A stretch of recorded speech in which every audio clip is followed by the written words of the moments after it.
That ends our public hearing. We now will go into council reports. Does any member of council wish to be recognized for the purpose of the report? Mr. Witz. Mr. Chair recognizes Mr. Witz.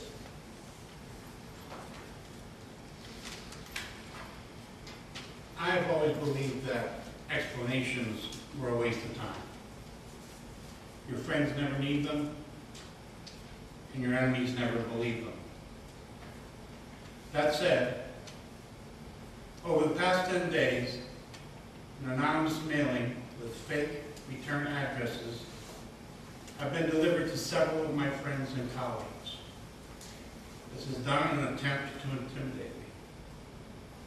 In this case, I feel that an explanation is necessary, not as vindication, but to prove a point about lies, innuendos, and half-truths that I've been emphasizing at these council meetings since mid-July. A little background. My wife Carol was an employee at Pulte Homes for nearly 18 years. During the last 15 years that she was employed by Pulte, we owned Georgia Property Restoration, currently owned. GPR is a construction company. It began in our basement with 3 employees in 1993. It became one of the top 100 restoration companies in the country by 2002 and grew to include 33 employees by 2006. During this time, our business volume grew exponentially. The company always financed its own growth. We never once had a line of credit to fund growth or inventory. We have always been self-funding, with the exception of vehicle purchases, which we made for our truck fleet.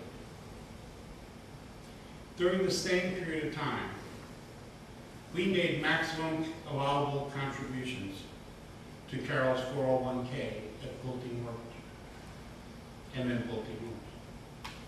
Anytime we needed a loan to finance equipment or to maintain cash flow in the company, we borrowed it from our 401k.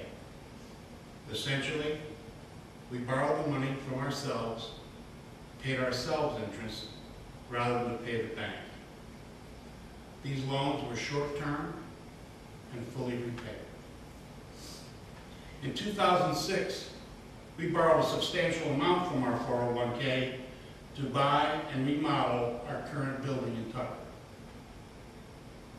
As most people know, in 2007, the bottom fell out of the construction industry.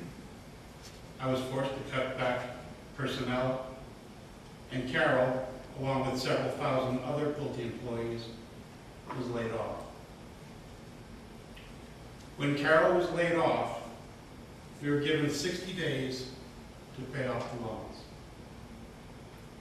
If we didn't pay them off, they would be considered 401k distributions and become subject to taxes and penalties.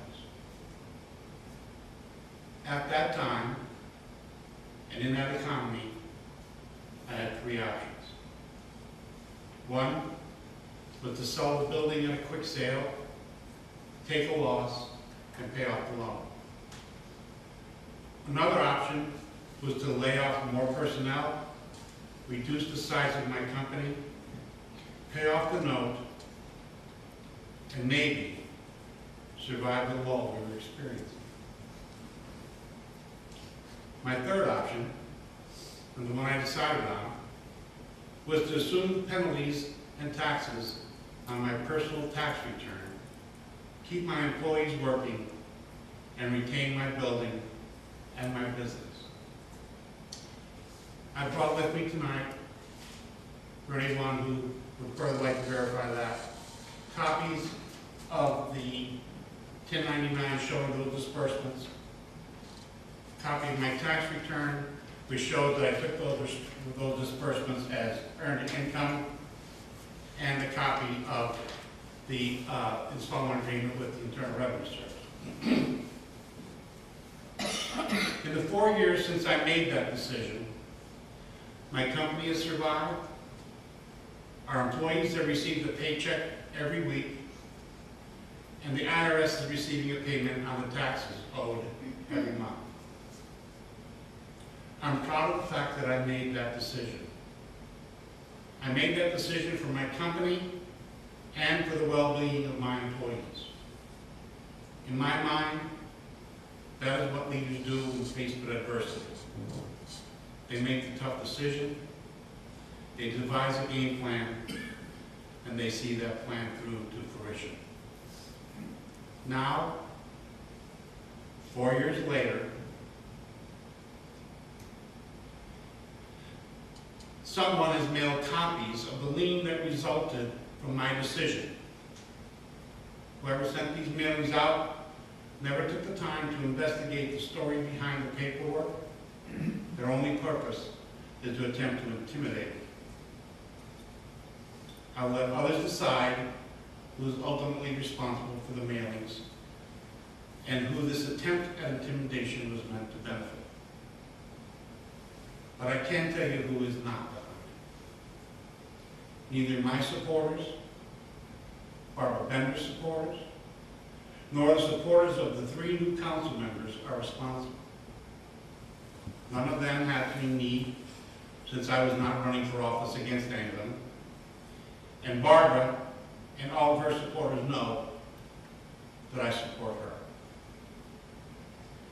This mailing was done by people in this community who do not like the fact that I've stated that I will expose any and all lies, half-truths, and innuendos.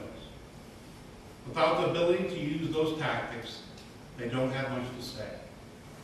So I've resorted to any means possible to intimidate and or discredit me.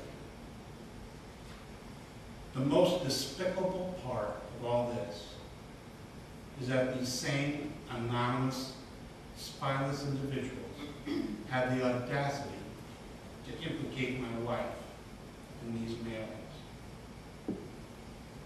Even the mom, the murderous, immoral group of thugs that they are, have a code of honor that wives and children are out of bounds.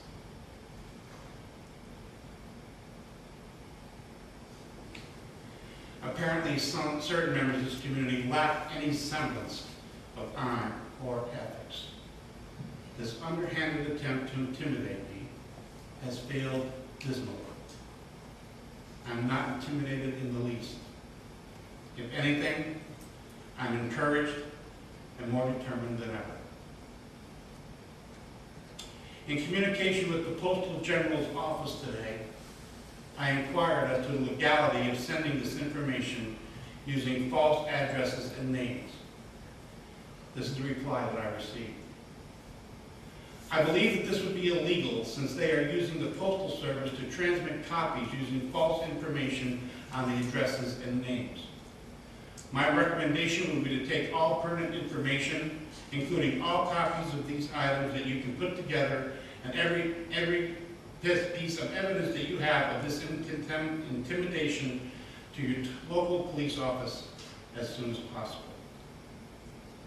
Immediately after this meeting, I am turning over the evidence that I have gathered to Chief Whitehead. And I assure you that if we find the person responsible, I will vigorously pursue every criminal and civil remedy available to me by law.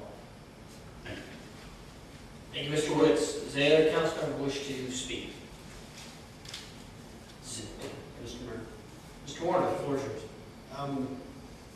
The comments that Mr. Witz just made are extremely troubling to me in that at the time of our last municipal election, the same tactic was used against me.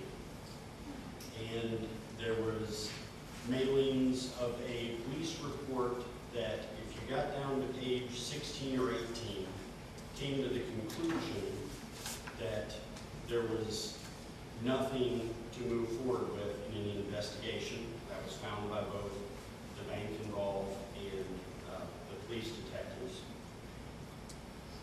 And yet, it did intimidate me.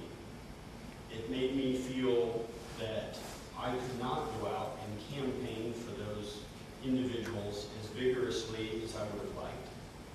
And my only regret is that I did not think of turning to the postal authorities to have a remedy brought against the despicable individuals who believe that the way to run politics or government or democracy is through intimidation.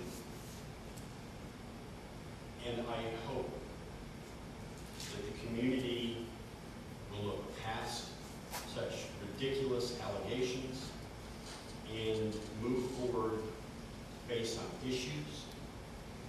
And whoever has done this, both to myself and now to Mr. Witz, will be brought to their just reward, either by the authorities or by a higher authority when the time comes.